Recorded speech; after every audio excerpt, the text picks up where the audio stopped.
All right, so this is Suicide Prevention Awareness Week, and suicide is one of the leading causes of death for people 10 to 64 years old, and that number is on the rise, about 36% in the past 20 years and still climbing. Joining me now is Tiffany Bittner, Director of Clinical Transformation and Innovation for the Harris Center for Mental Health. Tiffany, thank you so much for joining us.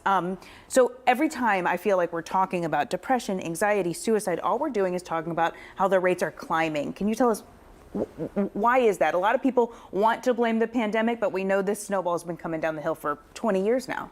Absolutely. So you're right. The rates continue to climb and we continue to see increases. We're seeing increases in our older populations. We're seeing increases across the board in people of color, and it's very discouraging to see that. I think, certainly the pandemic did play a role in that, but also, we have things like our economy. There's been ups and downs, right? There's been many different social scenarios that have played out, as well as social media. Social media has really been an impact on young people and our older adults as well, just the things that you see and the expectations that you think you should live to within that. We're seeing everybody else's highlight reel and you want to live up to that. Right. Yeah, keeping up with the Joneses. The perfect life. Yeah. Absolutely. So we were looking at video from the Harris Center. How is the Harris Center helping to reduce suicides? So it's, for us at the Harris Center, it's very important. It's something we're very passionate about there. And one of the first things that we're wanting to do is, focus on that first contact screening with people, right? So when you come in our doors and you come to a mental health appointment, we want to make sure that we screen you. We ask you those questions, and sometimes they're not easy to answer. We want to ask you about your feelings. Are you having these thoughts? We want to put actions in place and plans in place early for you. So we want to do safety planning. We want to talk to you about how can you keep yourself safe. We have many different initiatives going on. We're trying to do trainings throughout our communities with our Healthy Minds, Healthy Communities teams. We also are training our own staff. We're doing more and more evidence-based training within our own programs to make sure that people really have the most up-to-date evidence-based knowledge to really prevent suicide and to really help get to the root cause of what's happening. Go back a little bit, because you said when people come through our doors. So do people come there for therapy, for crisis? What will people show up for? So at the Harris Center, we have an array of services. We have everything from crisis services. We have a crisis hotline that can be called 24 hours a day, 7 days a week. We answer for 988 as well. We have our neuropsychiatric center, which is located over by Ben Taub. That's a walk-in psychiatric emergency space. But we also have your regular outpatient appointments that do medications. We do therapy. We have substance use disorder programs. We also have residential services. If you have psychiatric struggles, you have substance use disorder, and you need kind of more that long-term care, we have that as well. So we really have an array of services. And what would be the signs and symptoms that somebody would be at risk for suicide?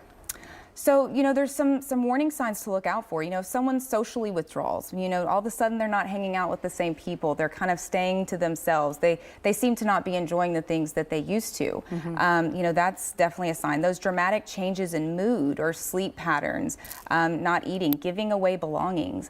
Sometimes people become very comfortable with the idea of suicide, and they will actually start to talk about suicide. They will start to tell their friends and loved ones goodbye. But really looking for those shifts of behavior and that kind of withdrawal and just those changes in the people that you're closest with. Should be a big red flag. Absolutely. Yeah. So you guys have a program with the Harris County Sheriff's Office. It's called A Safer Tomorrow Starts Today. Can you just briefly explain what that is? Sure. This is a brand new partnership for us. We obviously have partnered with the Sheriff's Office for a while on many different things. They've been an incredible partner. But this is something that's really focusing on suicide prevention and implementing the Zero Suicide Framework, which is an evidence-based framework, into a local jail setting. It's the first of its kind in the country. So really looking to capitalize on the amazing work that team has already done in the suicide prevention realm and see how we can push it to the next level and set the standard and the bar for other local jails in the nation. And your official title, Harris Center for Mental Health and IDD. What is the IDD and how do you help those individuals? So individuals with developmental disabilities and delays, and we have a ton of resources. So we are a resource hub for them where we can get them plugged into the places they need. We also, in the perspective of suicide prevention, we also are able to, screen and assess those individuals and help them in ways that are meaningful to them in whatever phase of life people are in, regardless of whatever disability, delay, anything, mental health concern. We can help you with any of that, especially in the suicide realm. We can really help plan through those hard times. And we mentioned that people can call your crisis line. We saw video of people answering those crisis phone calls. What people probably don't know is that national number, 988, they've made it really easy for you to remember. You call 988 if you're in crisis, but those phone calls go to local people. So you're answering those calls. Yes. So our crisis call line takes 988. We also have our own crisis line, the 713-970-7000 number. Yep, it's right up on the screen right now. There you go. And so both of those get answered right here in Harris County. So when you call that 988 number, you're talking to someone very close to you. And knowing that we can get those teams dispatched out to you or your loved one as soon as possible. We can get people to you very quickly when you call that line and need help. It's not just a national phone number that goes to someone that's so far away from you and can't help you. You can actually help somebody here right in the your own backyard. Yes, Did you notice that more people started calling when they made the number easier to remember? Oh, I think we've certainly seen an uptick. I think that it's so much easier to remember that instead of trying to juggle through and find that. So I definitely think that's played a big factor in getting more calls into that line. And I think there's just been such a push around really telling people to reach out and get help, and it's okay to not be okay. You can text the number too, right? You can text. There's a text line for that as well.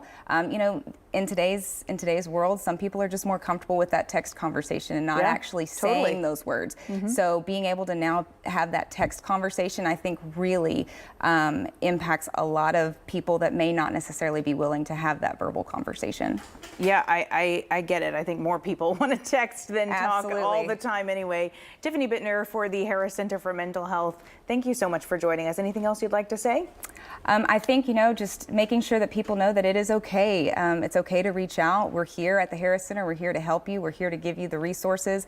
We're available 24 hours a day, 7 days a week, and we're eager to help you and happy to be there to support you through the hard times. Yeah, glad that you're here locally. Glad that you're helping out our community. Appreciate it. Thank you so much for having me.